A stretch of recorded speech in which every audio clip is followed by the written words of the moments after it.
우리 이제 질문지 작성하는 거. 자, 그거 할 거예요. 필답형에 나오는 거죠. 자, 질문지 작성은요, 제가 2번, 3번 각각을 나눠 가지고서 해볼 건데요. 질문지 작성은 무조건 쉬운 문제 나와요. 근데 이게 굉장히 쉽습니다, 내용은. 근데 이렇게 한번 딱 해보는 과정만 보면 여러분들이 다 맞힐 수 있으니까 차곡차곡 한번 어떻게 진행하는지 한번 보자고요. 자, 들어가 볼게요. 자, 이렇게 질문지를 작성하라고 이렇게 주어집니다. 그래서 지방선거에서 유권자들에 대한 후보에 대한 호감도, 그 다음에 정당 성향, 그 다음에 투표 결정의 관계, 자, 요걸 갖다 조사하려고 그래요.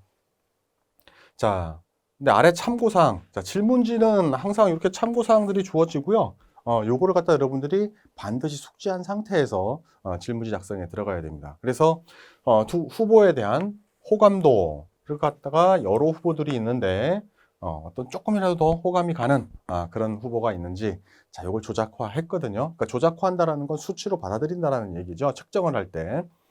자, 응답자들은 평소에 호감도를 가지고 있는 후보가 있음에도 불구하고 잘 밝히지 않으려고 하는 그런 경향에 대해서는 프로빙 케어 묻는 거죠. 계속 다시 반복해서 묻는 거죠. 자, 이렇게 해서 호감도를 갖다가 파악을 하려고 합니다. 자, 프로빙 할 때 제시된 후보들 중에서 상대적 호감도를 표현할 수 있도록 해야 되는데, 이 상대적 호감도를 질문해서 프로빙 2회를 실시하는 거. 자, 이렇게 할 겁니다. 자, 일단은 내용들은 다 나왔어요. 그러니까 어떤 식으로 해야 될지 그 머릿속에서 일단은 그려봐야 되는데, 이게 머릿속으로 안 들어온다라면 한번 문제를 한번 어떻게 풀어나가는지 한번 보고서 그 다음번에 다시 이런 문제를 보게 되면 여러분들이 머릿속에 그려질 겁니다. 자, 한번 볼게요. 자, 호감도 정의. 자, 리커트 5점 척도거든요. 응답자의 학력. 자, 학력까지 물어보는 거예요. 자, 보면 질문지 표지 이렇게 주어집니다. 그래서 안녕하세요. 여론조사 전문기관 어디 면접원입니다. 저희는 지금 어디 지역 현안에 대해서 주민들 여론조사를 진행하고 있습니다. 목적을 밝히는 거죠.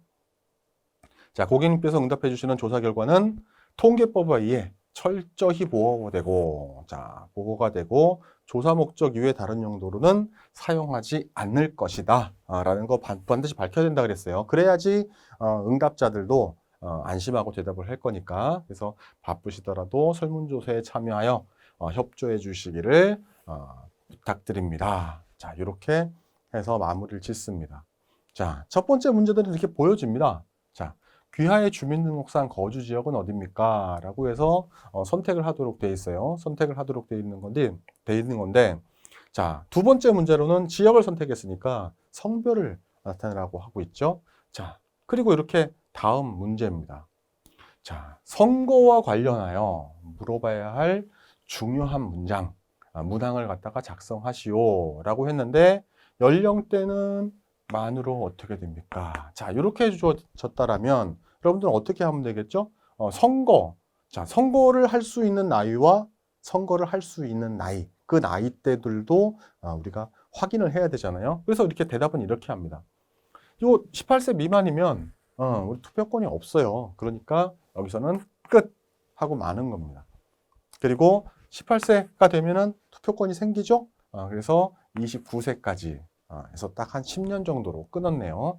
29세가 됐으면 29세부터 이제 30대, 30대는 여기까지, 40대는 여기까지, 50대는 여기, 60대는 여기, 그 이상은 그냥 이상으로 몰아보고 나왔습니다. 겹치는 부분이 없죠. 49, 50, 39, 40 이렇게 겹치는 부분이 없도록 이렇게 여러분들이 각각에 해당하는 보기를 만들어 주셔야 돼요. 자, 이런 것들은 뭐 그냥 가장 기본적인 것들이니까 겹치지 않아야 된다라고 얘기했었죠. 자, 해당하는 내용들을 갖다 읽어보시고요. 자, 두 번째 문제입니다. 자, 두 번째 문제는 자, 여기서 뭐냐면 투표 의향, 그 다음에 투표자에 대한 문항, 투표자에 대한 문항, 자, 작성을 하래요. 자, 투표 의향이 있는 답변자는 질문 5, 답변 후에 질문 10으로 이동을 하는 거고요. 자, 그러면 여기서 질문 4와 질문 5. 자, 투표 의향이 있는 사람은 질문 5를 갖다 답변을 하고, 그러면 의향이 있는 사람과 없는 사람으로 구분해야 되겠죠? 자, 그러니까 의향이 있으십니까? 이렇게 물어보는 겁니다. 자, 그러면은 여기서 보기는 어떻게 되는 거죠? 의향이 있다 혹은 의향이 없다 이렇게 구분이 되겠죠? 그래서 있다와 없다 해가지고서 4, 5 한 다음에 없다라면 6번을 이동을 하는 거고요. 5에 있다라고 답변한 사람들은 여기서 어디로 가라고요? 10번으로 가라고 합니다. 그러니까 전체적으로 여러분들 그 질문지에 이 문제에는 각각에 해당하는 보여지는 문항들이 있어요. 문항들이 있는데 어떻게 구성을 해야 되겠다라는 것들은 이렇게 문제를 보면서 구성을 해야 돼요. 그러니까 1번부터 2번, 3번, 4번, 5번, 6번 쭉 해가지고 뭐 11번 이렇게까지 문제가 있다라면 또 한쪽에다 이렇게 적어놓고서 어디로 가야 된다라는 화살표를 갖다가 뭐 이런 식으로 막 그려가면서 나타내셔도 여러분들이 풀이하는 데는 좀 유리하실 겁니다. 자, 그 다음에 여기 6번으로 가야 되는데, 자, 투표 의향, 그런 다음에 투표자에 해당하는 문항을 작성하라 그랬죠. 투표자에 해당하는 거는 어떻게 해야 되겠어요? 누구를 투표하실 겁니까? 자, 누구에게 투표하실 생각입니까? 자, 이렇게 해가지고 10번으로 이동을 하래요. 자, 그러면은 10번까지는 여기서 일단은 그려졌단 말이에요. 어떤 것까지. 그러면은 보기, 누구누구 시장 선거에서 누구에게 투표하실 겁니까? 라고 하면 보기가 주어져야 되겠죠? 무슨 정당, 누구 후보. 라고 해가지고 각각 후보에 해당하는 보기를 갖다가 줘야 되는 거죠. 자, 그래서 없다라고 하면은 6으로 가래요. 질문 6. 자, 질문 6으로 가니까 자, 질문 6에서 한번 볼게요. 자, 질문 6. 평소에 호감이 있는 후보가 있는지 여부를 판단하는 질문을 하라고 하는데 자, 여기서 보면은 여기서는 없다라고 했으니까 어떻게 해야 됩니까?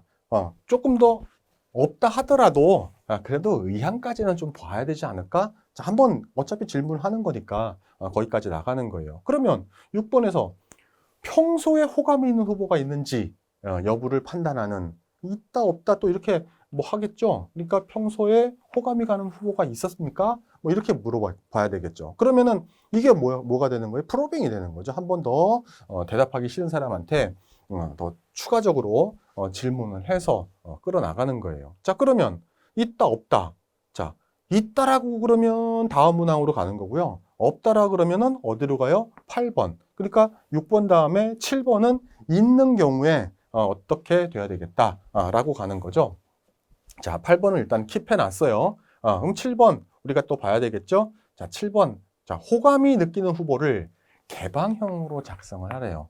7번 한 다음에 이렇게 그래도 찍었으니까 그 다음에는 아까와 같이 있다와 나오는 경우처럼 우리가 10번으로 똑같이 이동을 하는 겁니다. 그러면은 프로빙을 통해 가지고서 없다라고 했던 사람들까지 해당하는 의견을 그대로 얻어낼 수가 있겠죠. 그러니까 호감을 느끼는 후보가 개방형으로 나와야 돼요. 그러니까 자기가 적는 거죠.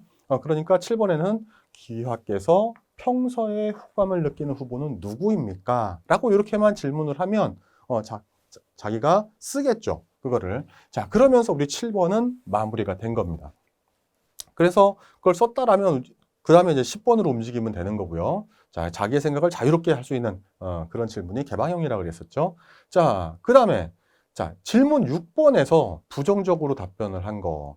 자, 질문 6번이 어떤 거였었어요? 자, 우리가 보게 되면 귀하께서 평소에 호감이 가는 후보가 있으셨습니까? 자, 없을 때 우리 8번으로 가는 거잖아요. 자, 없다라고 여기 부정적으로 얘기를 했었으니까.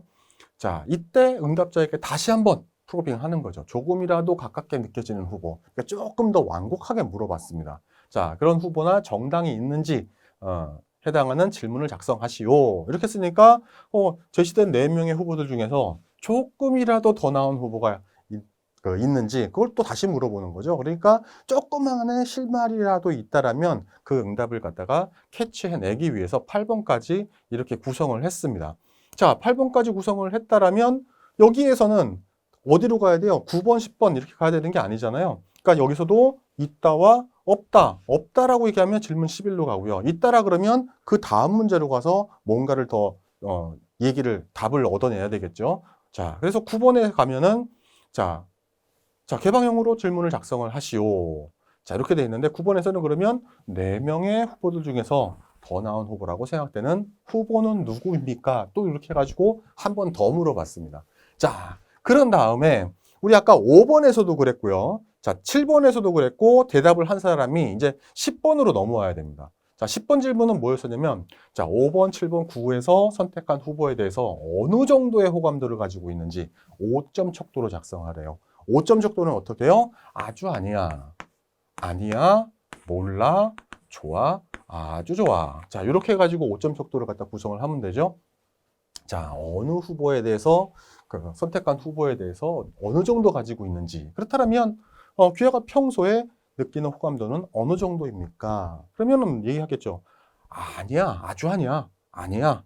그 다음에 몰라, 그냥 보통이죠, 모르면. 그 다음에 좋아, 아주 좋아. 자, 이렇게 여러분들이 나타내시면 해당하는 질문은 클리어하게 된 겁니다. 자, 그 다음에요. 11번은요. 자, 학력에 해당하는 내용이죠. 자, 학력.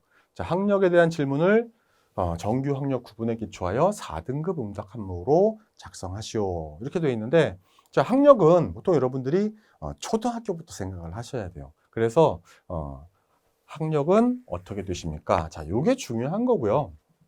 초등학교부터 나타내야 된다 그랬어요. 그러니까 초등학교 졸업 이하, 초등학교까지는 다 포함되는 거죠. 그다음에 중학교 입학 이런 게 나올 일은 없겠죠. 그러니까 중학교 입학 중퇴 다 포함이 되는 거니까 중학교 졸업까지, 그다음에 고등학교 졸업까지, 그다음에 대학 재학 이상까지. 자, 요렇게 해가지고서 4개로, 자, 어떻게 해요? 4등급으로 발화했으니까 이렇게 딱 4개로 만들어 놓으면 해당 답을 맞추게 된 겁니다.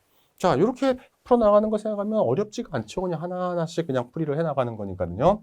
해당하는 항목을 갖다가 상호 배제성, 서로 겹치면 안 된다라는 얘기예요. 그렇게 해서 여러분들이 만들어 나가셔야 됩니다. 자, 별로 어렵지 않죠? 자, 그러면 아까 제일 처음에 문제가 어떻게 풀어나가야 될 건지 주어진 그 내용들을 우리 다 풀이를 한 거예요. 자, 질문지, 그냥 여러분들 하는 방법만 알면 그냥 주는 점수로 생각을 할 수가 있습니다. 이렇게 하나씩 풀어나가도록 하시죠. 자, 고생하셨습니다.